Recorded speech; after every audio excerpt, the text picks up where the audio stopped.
Bonjour, bienvenue à ITV Célébrité. Aujourd'hui nous recevons Claude Risseau, grand écrivain qui a écrit plein de romans. Et regardez, profitez de la vue où il nous reçoit dans sa demeure.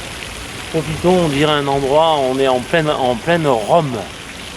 Christian, tu vas nous en parler évidemment, parce que tu connais bien sa carrière. Ouais. La Rome antique, donc, comme un roman, quoi. Non, Claude Risseau est un écrivain que je suis depuis plus d'une dizaine d'années. Et vraiment, à chaque fois, on est séduit par les endroits qu'il nous fait découvrir, les histoires qu'il raconte, qui sont un peu les siennes, mais qui sont quand même romancées et qui sont formidables. Nous lui souhaitons une bonne interview et a priori, ce sera très intéressant. Merci, ITV Célébrité, une fois encore, était dans l'action.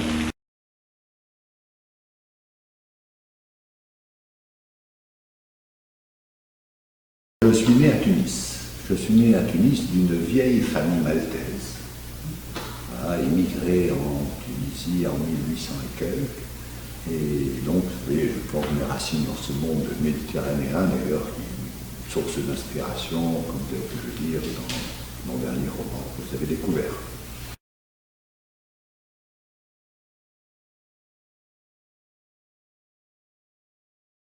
Alors, mon enfance, elle s'est passée, c'était une enfance en même temps joyeuse et triste, puisque j'ai perdu ma mère, j'avais 5 ans, donc c'était celle d'un orphelin, mais celle d'un orphelin, je vivais dans un quartier terrassal, très coloré, avec beaucoup de poussière, de couleurs, etc.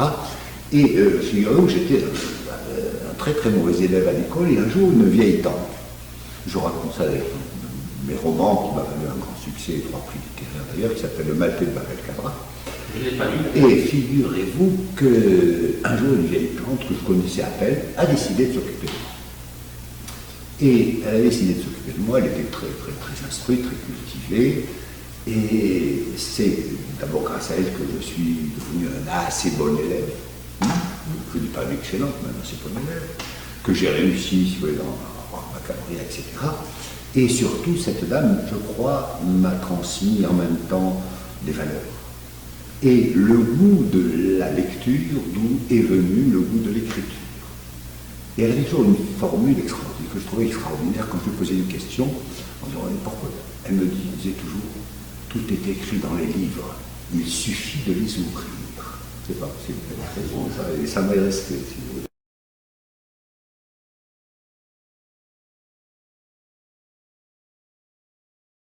C'est toute cette matière, si vous voulez, m'offre aujourd'hui,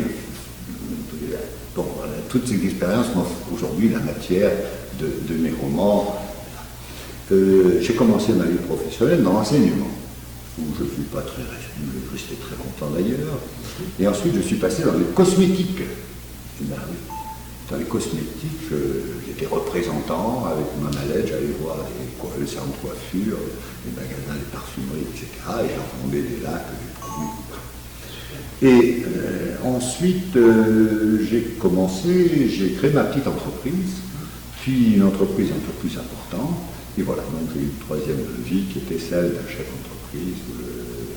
Je suis resté pendant 20 ans, mais toujours en écrivant, parce que l'écriture, si vous voulez, a toujours été mon hobby, avant de devenir ma passion et mon métier.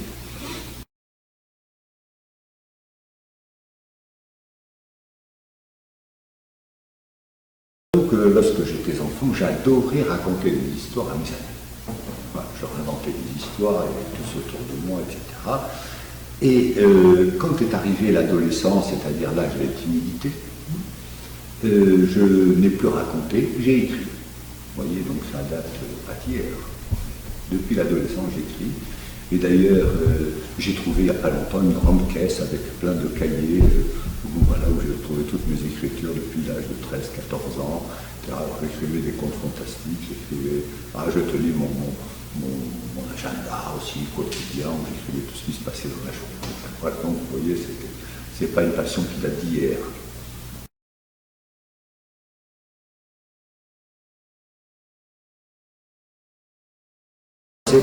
C'est quoi plutôt? Ouais, c'est quoi? Mon Pygmalion, ben, regardez, je crois que c'est l'histoire de la Méditerranée. C'est la Méditerranée qui m'inspire en toute chose, si voulez. Donc de Tunis voilà, Nice. de Tunis à Nice, cette ville qui m'a accueilli et que j'aime beaucoup d'ailleurs. Je me sens maintenant, en même temps, sur les riches de toutes ces cultures, mais en même temps profondément niçois maintenant, si vous voulez. Donc c'est l'histoire de la Méditerranée qui m'a inspiré, et tous mes romans d'ailleurs se passent toujours au bord de la Méditerranée. Oui, j'en ai lu un. Oui, j'en ai lu un. Moi, celle de Sarrivé, de cette famille sicilienne, à Nice. Mais il y en a d'autres, et toujours tout se passe autour de notre petit lac, si vous voulez, qui a une histoire merveilleuse. Et d'ailleurs, vous avez une magnifique Oui, vue. tout à fait. J'écris d'ailleurs en regardant par ma fenêtre. Voilà.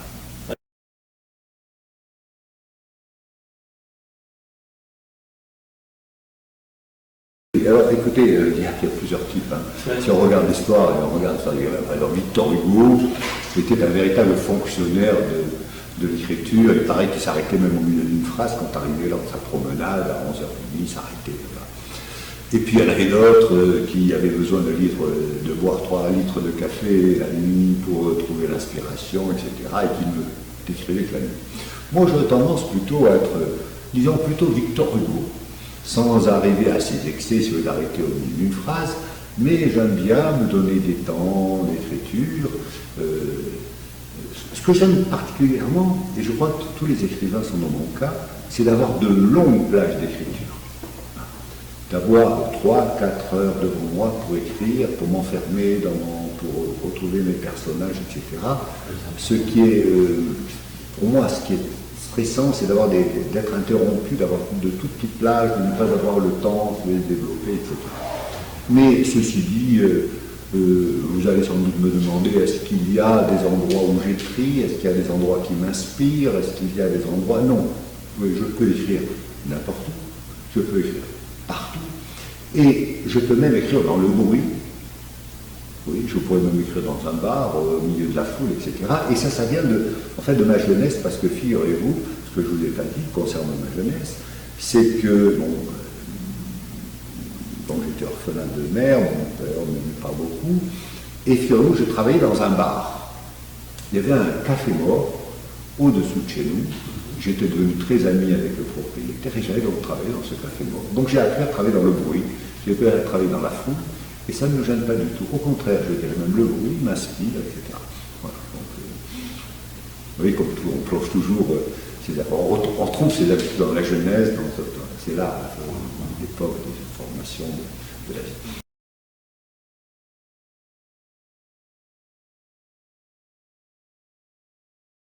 Et vous savez, je pense à, vous m'avez posé une question tout à l'heure concernant ma jeunesse. Un jour, cette vieille tante, dont je vous ai parlé, a une phrase extraordinaire parce que je disais que j'étais un peu perdu entre mes racines. Je me sentais parfaitement français, parce que mon père avait été militaire, donc d'ailleurs se sentait parfaitement français, mais né en Tunisie, d'origine maltaise, et ma tante a eu une phrase extraordinaire, elle m'a dit tu es d'origine maltaise, né en Tunisie et français par la grâce de Dieu parce qu'elle adorait la France.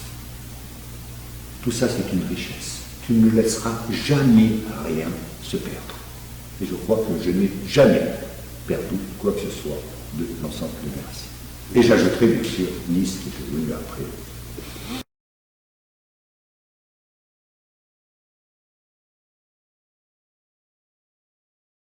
Avec les mêmes objets. Oui, tout attaché à... Est-ce que vous avez un stylo bien précis? Est-ce que vous avez l'inspiration? Alors, bien écoutez, non, j'écris au crayon. Ça, c'est curieux. J'écris au crayon. Pourquoi au crayon? Je ne sais pas, vous l'avez compris. Mais j'adore écrire au crayon. Je crois que ce que j'aime dans le crayon, c'est le bruit, en fait. Le crayon fait un bruit quand vous écrivez, pas le stylo. Le stylo est neutre. Et j'adore ce cri du crayon sur la feuille, sur le... Et, alors bien sûr, l'ordinateur, bien évidemment, l'ordinateur existe, il fallait bien s'en servir, mais je n'ai jamais réussi à écrire directement sur ordinateur. C'est impossible. À partir du moment où je ne suis pas né dans cette génération de l'informatique, donc en fait, je suis tout à fait incapable de me concentrer devant un clavier, parce qu'il faut que je me concentre sur le clavier. Alors j'écris, si vous voulez, quelques phrases avec mon crayon sur du papier. Quand je les trouve suffisamment travaillées, suffisamment terminées, si vous voulez, à ce moment-là, je les tape sur ordinateur, parce que l'ordinateur est un outil extraordinaire quand vous écrivez, la possibilité de copier, de partir, de mettre en mémoire, de revenir, etc. C'est fabuleux comme outil. Mais malheureusement, figurez-vous que l'ordinateur va, pour les générations futures, sera un handicap parce qu'on ne trouvera plus les manuscrits des écrivains. Les manuscrits des écrivains n'existent plus. Et ça, c'est ça.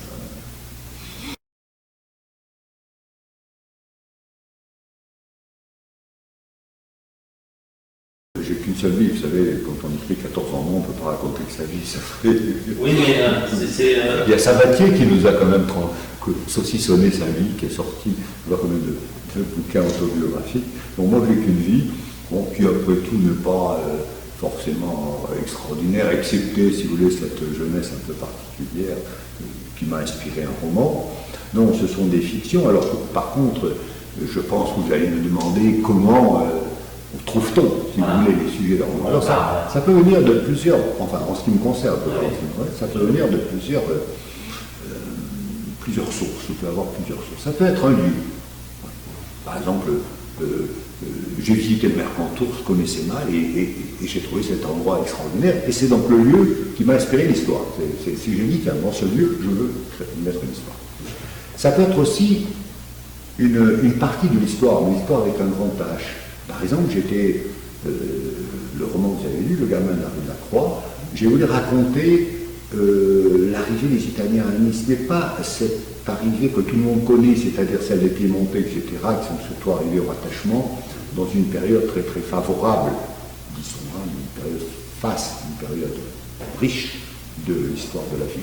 Non, je voulais parler de ceux qui sont arrivés après la guerre de 14-18, qui étaient souvent des Italiens du Sud, donc ce qu'on appelait les pauvres parmi les pauvres, et qui sont arrivés à Nice, qui sont arrivés en France dans une période très très très difficile de notre histoire, pas seulement de la France, mais de toute l'Europe, qui souffrait, si vous voulez, de cette guerre fratricide de 14-18, et qui ont trouvé ici, si vous voulez, une situation épouvantable, qui était en dehors, si vous voulez, du fait qu'il y avait un travail, il y avait aussi un problème de logement dans la vieille ville, etc.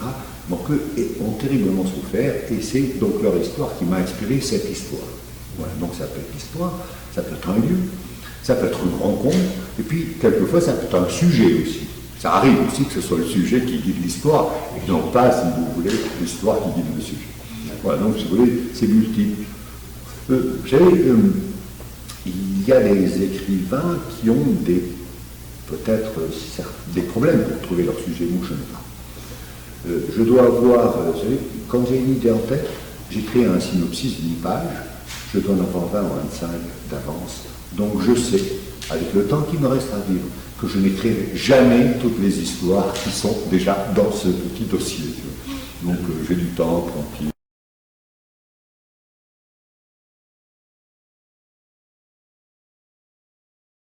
Oui, mais c'est pas donné, si vous voulez. Je veux dire qu'en fait, moi j'aurais aimé écrire du théâtre, mais le théâtre c'est toute une autre stratégie, c'est toute une autre.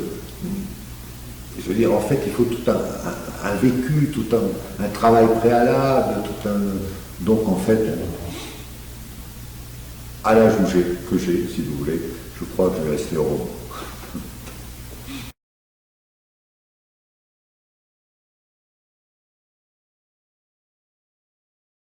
Les éditeurs, j'en ai eu deux, moi je savais, ma nature me pousse à la fidélité.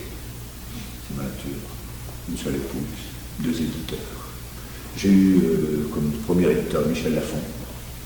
Et puis un jour, j'ai rencontré un monsieur qui s'appelait Lucien Souni, avec lequel j'ai sympathisé, qui est un petit éditeur qui monte d'ailleurs, qui travaille bien, etc.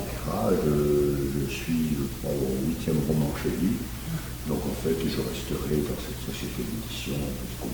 Qui est sur Nice, sur Paris. Donc qui est dans un massif central, qui est une société sérieuse, fiable, honnête. Très heureux dans cette société.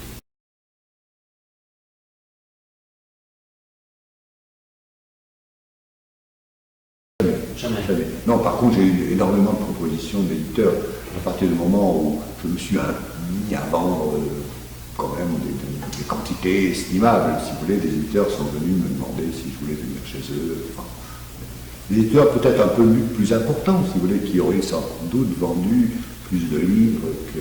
Mais je vous dis, pour moi, l'amitié, Lucien Saulny est décédé depuis, si vous voulez, c'est un ami. Et je reste fidèle à sa société, et je resterai fidèle à sa société tant qu'il va pour de moi, bien évidemment.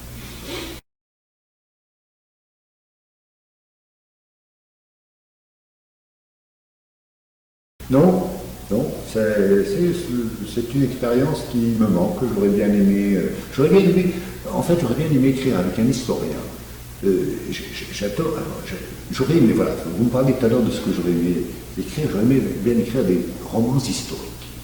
Mais seulement les romans historiques demandent, si vous voulez, des recherches, etc. Et je vous avoue, je suis un peu paresseux. Alors aller passer mes journées dans les bibliothèques, chercher, etc. Par contre, si j'avais rencontré un historien de qualité, qui m'aurait donné la matière première, vous voyez, j'avais par exemple l'idée d'écrire, je vous dis, tout à l'heure je vous ai parlé de mes origines, donc je suis d'origine maltaise, et il n'y a pas eu de saga racontée autour des chevaliers de Malte, vous savez, qui faisaient partie d'ailleurs qui ont été créés pendant les croisades, qui ensuite se sont retrouvés à l'île de Rhodes, qui ensuite ont été chassés de l'île de Rhodes par son humain magnifique, qui sont même devenus amis d'ailleurs, qui ont rêvé, etc. Avant, si vous voulez, que Charles Quint leur donne l'île de Malte, etc. Donc ça valait là. Enfin, je veux dire, il y avait toute une saga à raconter autour d'une famille, par exemple, qui aurait suivi, etc. Puis bon, on compte le travail, etc. Alors si ça vous tente, bon, si vous sentez une âme d'historien, je veux bien entreprendre avec vous cette saga.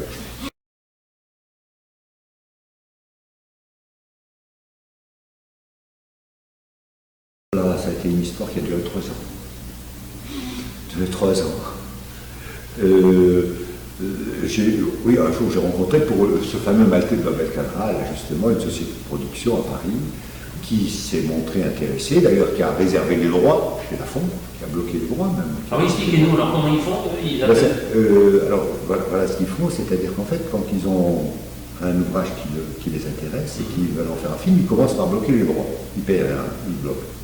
Ils disent pendant ce temps, si vous voulez, ils réunissent quand on fait le tour de table, si vous voulez, en fait, ils cherchent les financements. Et quand ils ont trouvé les financements, à ce moment-là, ils achètent les droits. Il faut savoir que l'achat des droits, c'est pas ce qui paye le plus. Ce qui paye le plus, si vous voulez, pour l'éditeur et pour l'auteur, parce qu'on partage, d'un coup, c'est 50-50 entre éditeur et auteur, c'est ce qu'on appelle le droit à l'image. Voilà, le droit à l'image, c'est-à-dire en fait, chaque fois que le film sort sur un écran, ou à la télé, etc., vous recevez donc une rémunération. Et cette société donc m'a fait poireauter pendant 3 ans en disant d'abord bon, on n'a pas ce qu'il faut, etc. Il faudrait écrire le synopsis. Je me suis lancé, tiens voilà, un métier que j'aurais pu faire, ce que j'ai découvert à cette occasion, j'ai travaillé pendant des mois et des mois pour découvrir comment on écrivait un synopsis, qu'est-ce que c'était un synopsis, etc. Et j'ai écrit le synopsis de ce film, je l'ai écrit. Je l'ai envoyé, on m'a dit oui c'est très bien, c'est ce qu'il faut, avec des personnages un peu différents, etc. Oui, ouais, on est dans un bouquin de 300 pages, on passe, si vous voulez, ensuite dans une image et les dialogues, c'est tout ce qu'il y a dans le cinéma, il n'y a pas de description. Donc j'ai fait tout ce travail. Après on m'a dit on manque de financement. Alors, figurez-vous qu'on manque de financement, je suis allé à Malte, j'ai été voir le cinéma maltais, qui n'avait produit jamais aucun film, qui vient de produire, qui en sortira maintenant. Là, à l'instant, le cinéma maltais vient de produire son premier film. J'ai rencontré le directeur du cinéma maltais, qui m'a dit, nous allons financer, ça devait être mon roman, le premier film maltais. Après, je suis allé en Tunisie, parce qu'en fait, le roman se passe en Tunisie. J'ai obtenu l'aide, si vous voulez, le soutien de la Tunisie. Et puis, à un moment, ils ont dit non, on ne peut pas, on n'a pas trouvé le reste du financement. Ça a été une très belle aventure d'ailleurs. J'ai découvert tout un monde, tout un chat, mais qui m'a un peu laissé un peu sur ma femme. Voilà, je ne suis pas mort pour autant.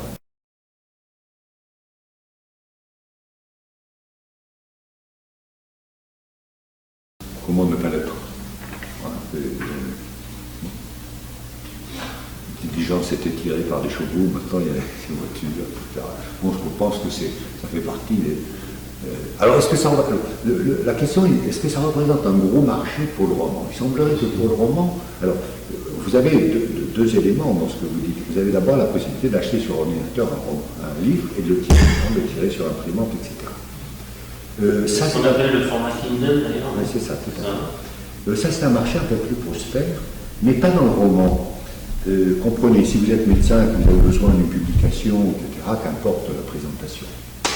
Un roman, c'est un peu différent. Un roman, c'est la tablette, c'est ou le papier ou la tablette. Je ne connais pas le pourcentage exactement des romans par tablette, mais ce que je peux vous dire, c'est qu'en fait, vous avez des écrivains, je ne citerai pas leur nom, qui s'adressent à un public plus jeune, vous voyez de qui je veux dire, c'est des écrivains qui vont très à la mode, et qui, eux, si vous voulez, ont un lectorat relativement important en tablette. Moi, je m'adresse plutôt à un public un petit peu plus âgé. Vous voyez, mes lecteurs sont un peu plus âgés et eux restent encore sur le livre, etc.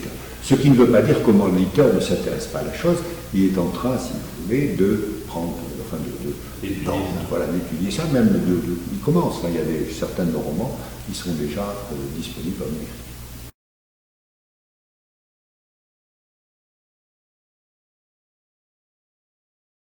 Oui, il faut savoir qu'il y a énormément d'intervenants dans la fabrication d'un livre. Et d'abord, à qui appartient le livre? C'est un peu curieux parce que le livre est une copropriété entre l'éditeur et l'auteur. L'éditeur est propriétaire de l'objet et l'auteur de la chose de l'esprit. Voilà. Donc en fait, leur contrat, si vous lié par un contrat, ne tient que tant que l'éditeur publiera le livre, qu'il mettra le livre sur le marché. Le jour où il arrêtera de mettre le livre sur le marché, l'auteur retrouve, si vous voulez, sa propriété, sa chose de l'esprit. Alors, donc en fait, un éditeur accepte donc de publier un livre et il y a un contrat. À partir de là, si vous voulez, il y a énormément d'intervenants. D'abord, si vous voulez, les correcteurs, on corrige un roman. Ensuite, vous avez les maquettistes qui créent. Ensuite, vous avez l'imprimeur, si vous voulez, qui intervient aussi. Et ensuite, vous avez les transporteurs. Il y a énormément de transporteurs dans le livre. Vous avez le transporteur qui prend le livre, l'amène chez l'éditeur. Ensuite, vous avez la distribution. Et la distribution, ce n'est pas l'éditeur qui va vers le libraire, c'est l'éditeur qui va vers un diffuseur qui va vers le libraire. Donc vous voyez, voilà, donc. Et ensuite, si vous voulez, il y a quelque chose qui m'a terriblement surpris quand je suis rentré dans ce monde, c'est les retours. C'est-à-dire, en fait, vous avez le système des offices qui consiste, l'éditeur donc envoie automatiquement au libraire des livres, sans que le libraire les ait commandés. Et il doit les garder, je crois, 60 jours, et au bout de 60 jours, il va renvoyer les invendus. Alors ça fait encore des frais, énormément de frais, si vous voulez. Et dans la multiplication des titres que vous avez aujourd'hui, vous avez certains libraires qui ne sont même plus capables d'ouvrir tous les cartons qu'ils reçoivent. Donc ils les reçoivent, ils les renvoient. Donc c'est une gabegie, si vous voulez, qui explique que le livre profite, en fait, de toute petite part. Et la part de l'auteur, c'est entre 8 à 15%. Ça ne dépasse jamais 15%, même chez les grands écrivains. Même chez les grands. Voilà. Et la norme traditionnelle, c'est le 10%. Moi, je suis, par exemple, 10%. Ce qui fait, si vous voulez, que quand je vends, quand est vendu, quand un libraire vend un livre qui coûte 18,50 €, il me reste donc 1,85 € TTC, sur lequel on retire 5% de TVA, et puis comme tous les salariés en France, auquel on retire tout ce qui est retiré sur les salaires, retraites, etc., etc. Donc en fait, un livre vendu 18,50 € me rapporte net environ 1,50 €, c'est-à-dire le prix d'un café.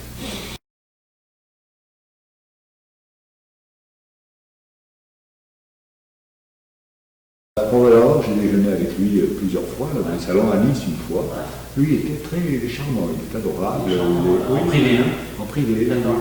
Oui. Quand il y a la foule, il y a un peu. Ah, par contre, il aime les femmes. Hein.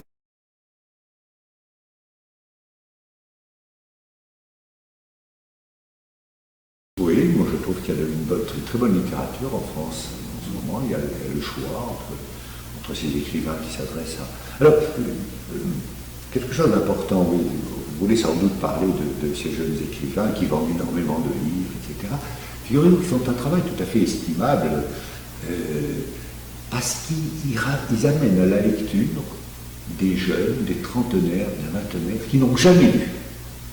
Donc en fait, si vous voulez, il faut leur travail est tout à fait appréciable, parce qu'un jour on se dit, bon, après tout, donc quand ils auront lu leur livre, peut-être passeront-ils à autre chose, etc.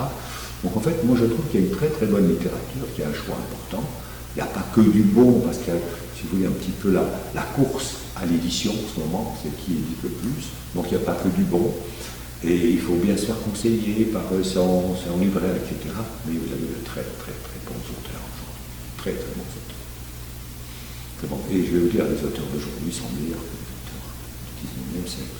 Ça, il ne faut pas le dire trop fort, je ne dis pas trop fort d'ailleurs, je le dis très doucement. Voyez-vous, l'écriture des écrivains d'aujourd'hui est bien meilleure que celle du siècle. Non, pas du siècle d'avant, pas dernier.